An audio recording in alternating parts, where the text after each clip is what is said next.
اب رخ کرتے ہیں سیالکوٹ کا bureau chief mayor Ali Raza کی رپورٹ کے مطابق انسانی حقوق کی تنظیم روز ویلفیئر آرگنائزیشن سیالکوٹ کے بانی و صدر محمد اشفاق نذر نے محکمہ سوشل ویلفیئر سیالکوٹ اور دیگر تنظیموں کے اشتراک سے سیلاب زدہ علاقوں سیوات کلام بحرین مدین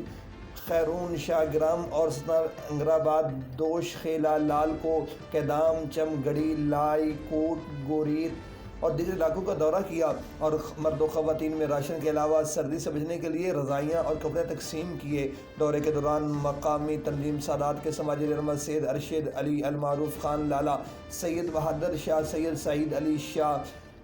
گرامی، شیر خان، سید انعام اللہ ملک، زاہد حسین چودھری، آفاق نذر اور موسیٰ اشفاق بھی ان کے ہمراہ تھے۔ اس موقع پر صدر اشفاق نذر نے کہا کہ موسم سرما شروع ہو چکا ہے، جبکہ وفاقی اور خیبر پختونخوا کی صوبائی حکومت نے سیلاب سے متاثرہ گھرانوں کی کوئی مدد نہیں کی۔ سیلاب سے متاثرہ گھرانوں کے افراد کھلے آسمان کے نیچے بے یار و مددگار زندگی بسر کرنے پر مجبور ہیں۔ خیبر پختونخوا میں سیلاب کی تباہ کاریوں کے باعث ہزاروں افراد بے گھر ہو چکے ہیں۔ محمد اشفاق نذر نے کہا کہ سیلاب سے ہونے والی تباہ کاریوں کو معمول پر لانے کے لیے کافی سال درکار ہے، تاہم وفاقی اور صوبائی حکومتوں کو چاہیے کہ وہ سیلاب سے متاثرہ علاقوں کی بحالی کے لیے امداد کریں تاکہ وہ اپنی زندگیوں کو بآسانی گزار سکیں۔ انہوں نے کہا کہ خیبر پختونخوا میں سیلاب سے متاثرہ گھرانوں کی ہر ممکن مدد کرنے کا سلسلہ جاری رکھیں گے، کیونکہ قدرتی آفت سیلاب سے ہونے والے نقصانات کا ازالہ کرنے کے لیے حکومت اور سماجی تنظیموں کو اپنا بھرپور کردار ادا کرنا ہوگا۔